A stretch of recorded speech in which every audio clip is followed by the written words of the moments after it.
بسم الله والصلاة والسلام على رسول الله عليه أفضل الصلاة والسلام. النهاردة هنعمل مع بعض الفايش الصعيدي من أول الخميرة الأولى، وإزاي تتأكدي إن هي ناجحة معاكي لحد السوا كمان والتحميص. زي ما انتوا شايفين كده الفايش قلبه باين جدا إن هو هش جدا وخفيف ومقرمش، شايفين؟ وكمان مسويينه في فرن البوتاجاز ومحمصينه برضو في فرن البوتاجاز. طريقة إن شاء الله هتكون سهلة وبسيطة عليكم. المكونات مش كتيرة قوي، يعني ما فيهاش لخبطة. لو أول مرة تعمليه أو عملتيه قبل كده وبيبوظ منك، هقولك على كل حاجة هتخلي الفايش النهاردة يطلع معاكي ناجح 100%. أهم حاجة خليكي متابعاني لحد الآخر علشان ما تفوتكيش أي معلومة ويطلع معاكي ناجح حتى لو أول مرة تعمليه. يلا بينا نسمي بسم الله ونبتدي الطريقة على طول. أنا عملت الفايش الصعيدي أكتر من مرة على القناة، بس كنت بعمله بالحمص اللي احنا بنشتريه من المقلة. انا النهارده اعمله بالفول السوداني. انا جبت الفول السوداني وطحنته كده في مطحنه الخلاط، نعمته وخدت كده حوالي معلقتين كبار مليانين. انا حطيت 3 عشان المعلقه ما كانتش مليانه قوي. هناخد معلقتين كبار مليانين وهنحطهم في البرطمان، ولازم يكون برطمان ازاز، وهقول لك ليه دلوقتي. معايا بقى هنا نص كيلو من الحليب حالا لسه غلياه. اول ما يغلي معاكي على البوتاجاز بتاخديه وتصبيه على طول. انا مش هحط النص كيلو كله، انا هحط كده حوالي كوبايه كبيره مليانه. هديله كده تقليبه، وبعد كده هغطي البرطمان كويس جدا واحكمه بالغطا حلو قوي. مش عايزين يدخل له اي هوا نهائي. عايزه اقول لكم ان نجاح الفيش كله بيعتمد على الخميره دي، الخميره الاولى. بعد كده انا غطيته خلاص كويس، هبتدي بقى دلوقتي الفه كده لفه حلوه.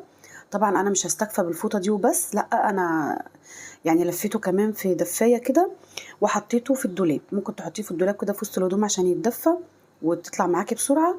ممكن تحطيه في ضرفه المطبخ، ممكن تحطيه في فرن البوتاجاز. المهم ان انت تكوني مدفياه وحطاه في مكان محدش كل شويه يجي عنده.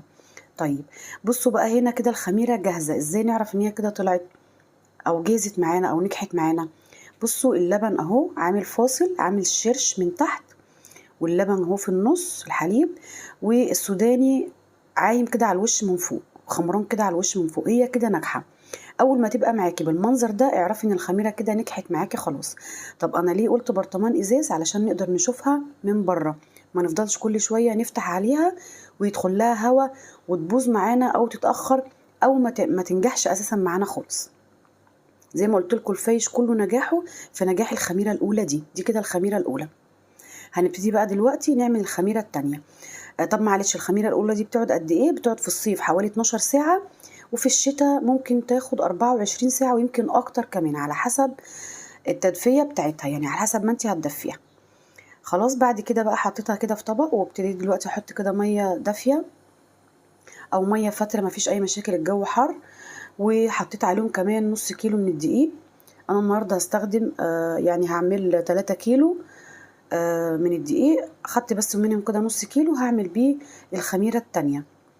طيب هقلب بقى كويس قوي علشان ما يبقاش فيها اي تكتلات. الخميره التانية دي يا جماعه العجينه بتاعتها ما بتبقاش يابسه، بتبقى طريه شويه زي ما انتوا شايفينها كده. هتقلبي بايدك بمعلقه بالمضرب اي حاجه، المهم ان ما يكونش فيها اي تكتلات نهائي. تاكدي كويس ان كل حاجه دابت كده مع بعضيها. وبعد كده هنغطيها ونحطها برضو في مكان دافي. هتاخد وقت قد ايه دي لحد ما تخمر؟ هتاخد معايا حوالي نص ساعه في الصيف، ممكن في الشتاء تاخد برضو اكتر من كده. هنعرف ازاي ان هي خمرت؟ هقولك دلوقتي. هي حجمها مش بيزيد، العجينه دي حجمها مش بيعلى، يعني ما تفضليش قاعده مستنيه ان هي تعلى وتقولي دي لسه ما خمرتش، هي مش هتعلى. هوريكي دلوقتي هتعرفي ازاي ان هي اختمرت معاكي. هغطيها بقى واشيلها كده في مكان دافي لحد كده نص ساعه كده وابص عليها. شايفين هي كده قعدت حوالي يعني ساعه الا تلت، قعدت حوالي 40 دقيقه وكانت بالمنظر ده. بصوا شايفين الفقاعات ديت؟ هو ده كده الخمر بتاعها، حجمها مش بيزيد خالص.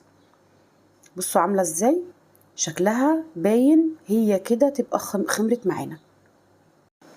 في الوقت ده بقى انا كنت خلاص جهزت كل المكونات اللي انا هشتغل بيها. انا خلت الدقيق، دفيت الحليب وسيحت كمان السمنه.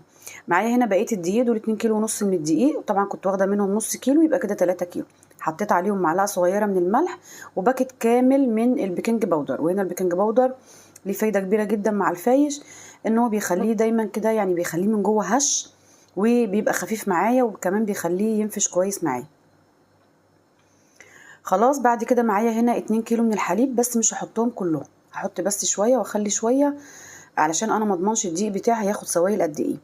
ربع كوبايه صغيره من السكر، سكر حبيبات عادي خالص، واحط كمان معلقه كبيره من الكركم، واحط كمان معلقه كبيره من المحلب. وده شكل المحلب للي ما يعرفوش، هو بيتجاب كده حبوب كده من عند العطار، وبعد كده انت بتطحنيه في مطحنه الخلاط، بيدي ريحه حلوه قوي قوي قوي وطعم كمان حلو للفيش.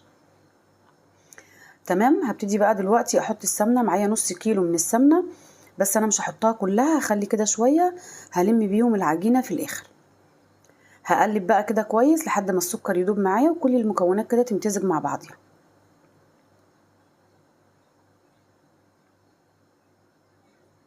هحط بقى على طول الخميره التانية اللي انا كنت عاملاها.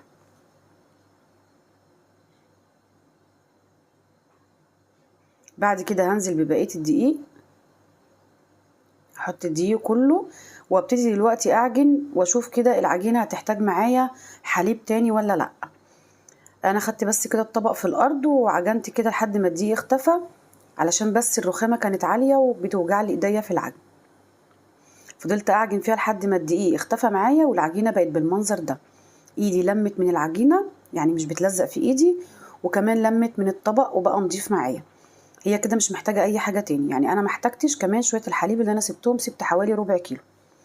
طيب شويه السمنه اللي انا كنت سايباهم حطيت عليهم ربع كوبايه صغيره من الزيت، وهبتدي اعجن بقى كده لحد ما السمنه تختفي خالص مع العجينه.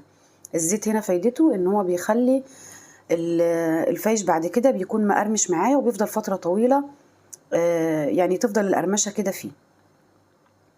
هبتدي بقى اعجن، في الخطوه ديت هتلاحظي ان العجينه فتفتت او فرولت معاكي، ما يهمكيش كملي عجن عادي، وبعد كده هي هترجع تلم تاني معاكي.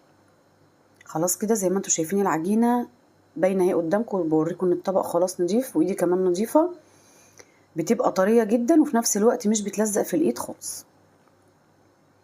هي كده تمام قوي معايا. هبتدي بقى دلوقتي هدهن بس كده وشها بشويه من السمنه علشان ما تنشفش معايا، واغطيها واحطها برضو في مكان دافي لحد ما حجمها يزيد معايا. دي بقى حجمها بيزيد، هدفيها بس كويس. خدت معايا كده في الصيف حوالي ساعة، في الشتاء ممكن تقعد اكتر من كده، ممكن تقعد ساعة ونص. زي ما انتوا شايفين ايه حجمها زاد وبقت زي الفل. هبتدي بقى دلوقتي اجيب الصاجات او الصواني اللي انا هشتغل فيها، هدهنها دهنة خفيفة كده بالزيت، وما تنسيش موضوع الزيت ده عشان العجينة ما تلزقش معاكي في الصاجات. وهاخد بقى كده حتة حتة اكورها واعملها كده زي القرصة، وابتدي ابططها كده على طول. هخليها كده بحجم متوسط. ما ننساش ان احنا هنسيبها تاني في الصاجات تخمر شوية كمان، وهترتفع برضو كمان جوه الفرن، فنعمل حساب الارتفاع اللي هي هترتفعه بعد كده في الخمر وفي الفرن. طبعا حجم القرصة ده الحجم اللي يريحك انتي، لو انتي عايزة صباع الفيش يكون كبير هتكبري القرصة، عايزاه متوسط يبقى تعمليها متوسطة، عايزاها صغير تعملي القرصة صغيرة. طيب بحاول كده ان انا مزنقهمش جامد قوي جنب بعض، وفي نفس الوقت مش بسيب فراغات كبيرة قوي.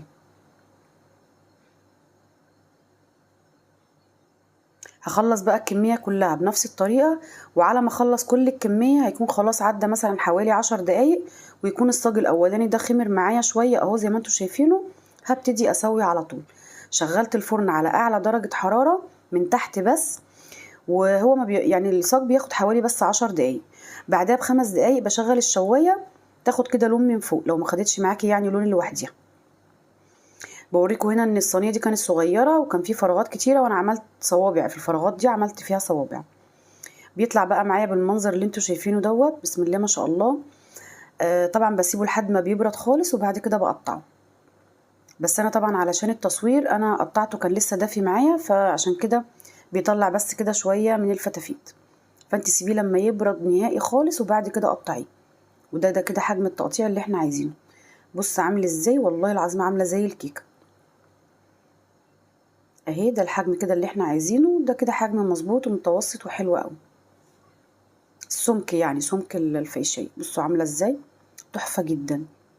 طبعا انا اوقات بقطعه وبسيبه ما بحمصهوش غير تاني يوم، بيسهل معايا في عملية التحميص يعني بيتحمص معايا حلو وبيكون سريع في التحميص.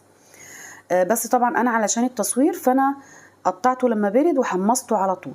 حابة تسيبيه لتاني يوم هيكون افضل، حابة تعمليه وعلى طول برضو مفيش اي مشاكل. دي طريقة كويسة ودي طريقة كويسة برضو. بصوا الفيشاية عاملة ازاي، تحفة جدا. بصوا جد حلوة قوي قوي قوي. طيب هنبتدي بقى على طول نحمص. الصينية تكون ناشفة خالص ومش مدهونة اي حاجة. واللي انا قطعته بقى هبتدي كده ارصه على طول كده زي ما انتوا شايفينه.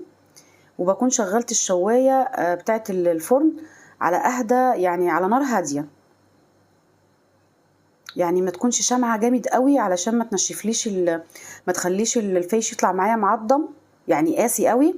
وبرده ما تكونش عالية قوي علشان ما تاخدش لون بسرعة ويكون لسه من قلبه طري.